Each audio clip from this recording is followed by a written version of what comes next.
Hello there. So, you're coming up Crib Goch for a little walk with me today, are you? It'll be the third time I've been up Snowdon, and I'm coming back to do Crib Goch again, because last time I done it, it was part of the horseshoe route, and it nearly killed me, and I didn't really have time to actually enjoy Crib Goch itself, because it's quite the experience. So yes, it's October. It's the first chilly day I've done in Snowdonia, and it is very chilly, but it's a beautiful, beautiful day. Like, that's where we parked down there, that white building. Just there.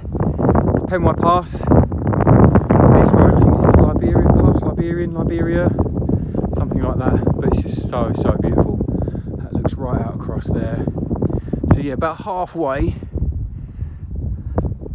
That's the little teasy glimpse of Crib Goch there. And just this first part is just stunning. It's absolutely stunning. There's some lovely little rocky bits, there's some staircasey bits, some streams, there's some mud. It's got it all really. And it's funny, you think you're fit, and I'm certainly not fit, but I'm not unfit. And I'm certainly hot and puffing already. And I'm only halfway up the first bit. So from this angle you can really see the magnitude of Crib Goch. So the first thing that we have to look at is this part here. So this is the scrambling. It's called scrambling, but in my books it's rock climbing, and there's some fairly tricky bits there, and that's also the first bit where, I'm not going to lie, it's a bit scary. That bit does get the heart going. And then right at the top there, so that's kind of the bit where you finish scrambling, have a cup of tea there, and then all this bit along here, that is the actual knife edge itself, which isn't too bad. Obviously we'll have a look when we're up there, but yeah, from this angle you can really see that there's a decent bit of climbing there. And like I say, I was surprised the first time I done it that you have to have your wits about you on that bit. So that's the first limiting factor of who should, and certainly who shouldn't, come and try and do this. Here we are. Right, first thing I have to say, because I'm going to admit this to everyone, I did mess this up. I was in such a hurry to get up here because I'd done the full horseshoe, which is the full lap, but I'll talk about that at the top. And I was in such a hurry with my head down, with my pace on, went over that sty, and I just carried on because there's no signs. And you have to come off of the main path now and come up here. This is the footpath that takes you up to the base of Crib Goch. And I'm guessing there's no signs because they don't probably want to encourage people to come and do it, which is understandable. But anyway, so the first part is about half hour, 40 minutes, maybe an hour if you're taking lots of pictures and just enjoying the walk. But then you come over this crescent and it's your first view of the horseshoe, and there's Snowdonia Snowdon just in the clouds, with a tip in the clouds. But it's worth the walk just to come and see this. So yeah, don't go over the sty, hook a right up there, and that's where I'll have my first cup of coffee. Woo, just having a quick breather. So just taking this moment to just do a little bit of the waffling. I'm about a third of the way up to the first part, up to that bit where you have to do the climbing. And I was just thinking, who is this video for? Who am I actually doing this filming for? So we live in a world, I know I do, where any problem or any curiosity, my first response now isn't to even Google it, it's to look it up on YouTube. And I know when I was building up the confidence and gathering the information and just deciding if Crib Goch was for me, one of the first places I come was on YouTube, just to have a look. And there's some beautiful videos and there's some wonderful drone footage, and it really shows the beauty of it and the magnitude of it. But I didn't actually find any videos where there was a dumb person like me sat on the side of a mountain telling you whether you might or might not be the person who should be considering to do Crib Goch. And I was just thinking of basic criterias. I don't think you should just come and do Crib Goch. Like, if you've never done anything outdoorsy or adventurous, don't just come and do Crib Goch. I was thinking, do three things first. Come and do Snowdon, maybe do the back passage up Chafan, go and spend some time in the Brecon Beacons, build up to Crib Goch, because it's not hard, but it is just on the cusp. I would say it's on the cusp. So fitness, you don't have to be fit. I'm not fit, but I'm not unfit. So that's the difference there. If you're unfit, Crib Goch's not for you. You know, if you can't get up the conventional path up to Snowdon, then you probably shouldn't be thinking about coming and doing Crib Goch. Also, if you've got any injuries, if you've got a bad ankle, if you've got a dodgy knee, if you've got a dodgy shoulder, it's probably not a good idea, just because there is an element of risk doing this. And this is, I think, the beauty and the excitement of doing Crib Goch. You're not going to die, well, you're probably not going to die, and Jesus, that would be really famous last words, but there are parts where it is sketchy as hell, but that's the part of the beauty of it. And that was my initial attraction to it, because I had this annoying phrase in my head that I got off one of the Joe Rogan podcasts, and it was, do something daily that scares you. I can't do stuff every day that scares me, and unfortunately I've got a bit of a stupid high threshold of stuff that does scare me. But coming and doing this, it did scare me. Parts of it was scary enough to get my adrenaline going. So that's why you do need to think about it, because there are points where it is tricky, and there's a pinnacle bit, which hopefully I'll get some good footage of when we get up there, that you have to really think about. And it actually started snowing when I come and done it, and it was June. It started snowing when I hit this pinnacle bit, and I really did have to think about it, because it was tricky, and I was starting to slip and I was starting to slide, but I was halfway along the ridge, so I had to carry on. Right, talking of carrying on, that's the bulk of the waffling. Yeah, just make sure you're fairly fit. Well, not fit, let's just say make sure you're not unfit, and also just make sure you've done something before you come and do this. There's a reason why you have to go and do your CBT test before you can ride a motorbike, because you can't just jump on a 1000cc motorbike and do 180 mile an hour. It's probably a similar sort of equivalent to this. Build up to it. Don't come and do it. Don't get stuck. Don't be that guy or that girl. But I do have to show this view. Right, hold there. It's not bad, is it? It's not bad. But the other thing I would just mention at this point, being teased at the minute, because Snowdon, the summit's just around that corner, so you can't see it. So I have done this full horseshoe. And these ridges over here, and when we get up to the top of Crib Goch and the following ridge along, they're not that far underneath Snowdon.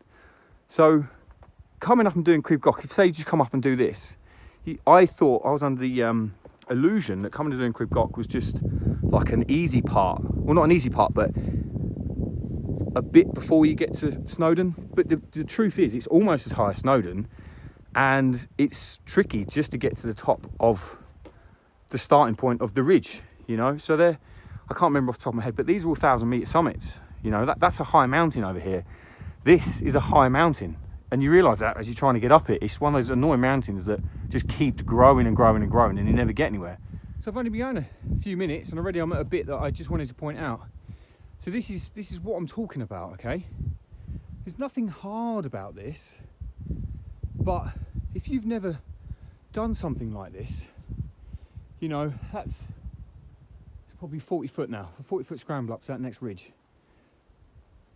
You have to think about it, and if you've never done anything like this before, or if you feel that you might be sort of at your threshold doing stuff like this, because you are high as well. This is the other thing that kind of messes with you.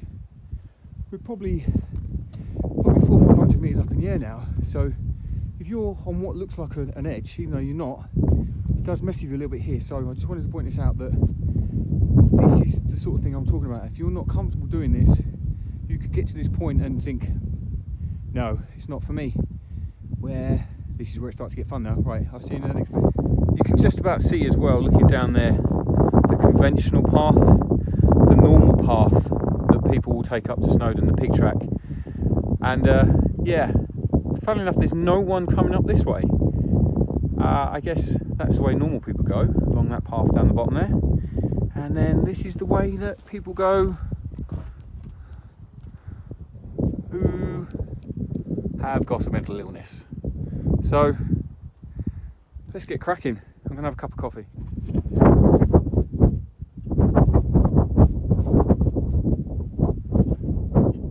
I've had my cup of coffee, and I'm not gonna hang about. It's the clouds are rolling in and the temperature's just dropped quite a lot. I'll put my overcoat back on.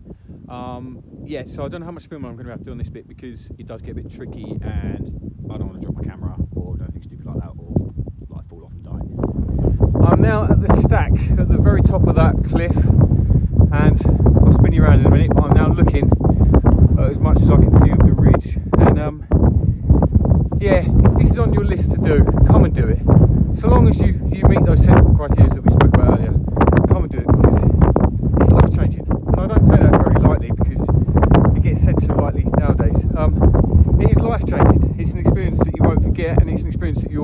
you'll bore people to death with for many years to come in the future. But while we're here, the clouds just descended, and visibility has gone down to probably at the minute 20 meters. So that's a consideration. Like, you can't even see, I can just about see there, but you couldn't a second ago. You can see the lake.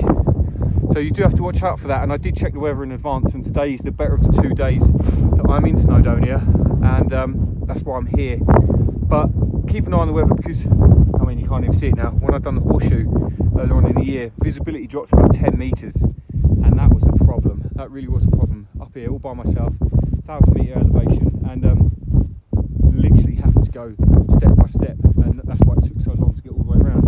Anyway, I'm going to spin you around for your first glimpse of the knife edge, even though it's not that great. And once again, I'm really glad I bought my drone, because there's no way I'm flying it today, so that's a bummer. Right, let's have a look at it. Something I would say, having now done this the second time, take your time and enjoy it, because the itself isn't that long. And if you're head down and you're a little bit nervous and a little bit scared, I found that I got to the end of it and I was like, oh no, I can't believe I'm at the end of it already, and it feels like I was only just sort of getting comfortable with it. So that's probably the biggest advice I would say to someone who's coming to do it for the first time. Enjoy it, take your time and enjoy it. I'm about halfway along now.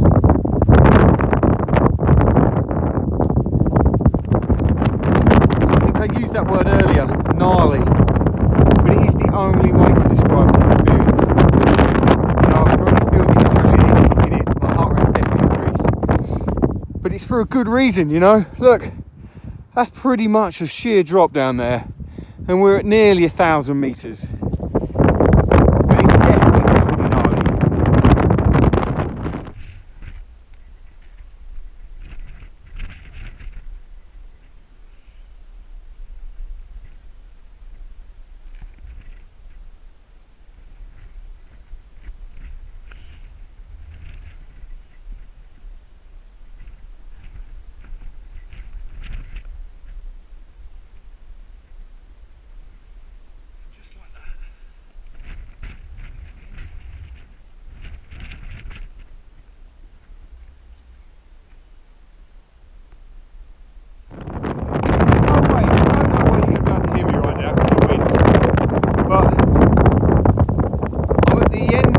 Right at the end, way past the end of the knife edge of actually Crib Goch itself, and it's just come out of the clouds. So just looking back, it is menacing, but this brings me on to my next point.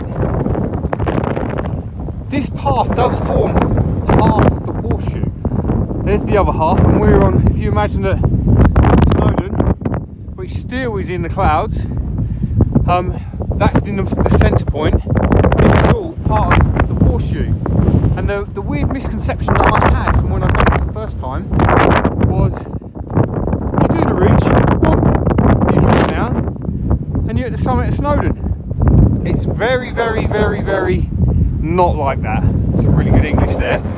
But you're probably going to see it once you've done that knife edge. So you do almost need to manage your water, manage your supplies, because you do that and think, oh, I'm nearly there. No, you still got probably a couple of hours. 2 hours to the top of Snowdon. And that's the other thing that I sort of struggled with the first time I done it. I thought, oh, that's the hard part done. Nope, that was one of the hard parts done. There's still a few more hard parts. So this marks the end of this section. And it's real windy up here now, just blocked by this stack here. But this bit, last time I done it, it made me laugh so much, because like a wild man you appear out of the abyss off this track. It joins up with the main track, which is the next railway track. The train that brings you up. And it's so funny because last time there was literally children and people walking dogs, and there was even people on bikes, and you just appear out of nowhere like some absolute wild man out of the abyss, out of the wilderness, and they look at you as if to say, what have you been up to? And it's like, go and give it a go, and then look at me. Almost there, but I know I'm about to go right up into the clouds, so I can't resist this. So here we go, like I said earlier. More people.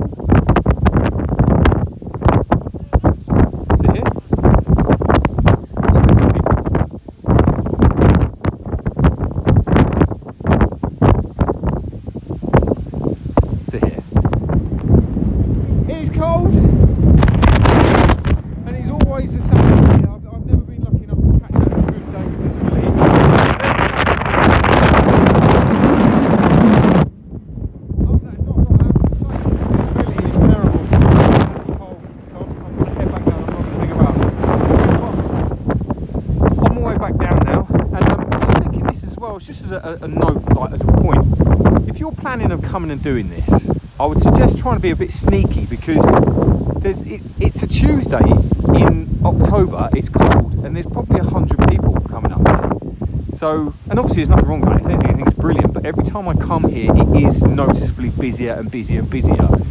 And a little nugget of wisdom that I would say to someone is, if you are doing this, try and do it on on an odd day. Try and catch the rest of the world out. If you're coming in the summer, come and do it early, or do it a little bit later, so that there's not that many people about. Because obviously, they do kind of ruin everything. If you can get up here and it's just you at the top of Snowdon, then that's wicked. It's just come out of the clouds. I wanted to get a video because it's the first time I've actually properly seen it today. There it is, like proof that it does come out of the clouds, but just not when I'm stood at the top. So coming back down now, and I am coming on the pig track, and it's a lovely path. And I know I did just stand right at the top and point at it and basically mock it, but it's still not easy, you know, and it's still a lovely way of doing it. And if you're thinking about it and you haven't done Snowdon before, I would probably suggest coming up here and just doing the pig track, just get a taste for it, because it's still a beautiful day out. Just having my last little coffee stop, and just wanted to point this out. So yeah, crazy people along that one, doink. Normal people coming back down this way, go down that way, which is the miners track, which then leads all the way around the lake, which is pretty cool, and out there. And that's not bad, is it? I mean, that's the other side of the horseshoe. Gets a bit scary again over there. And then yeah, just on the pig track, which comes along here.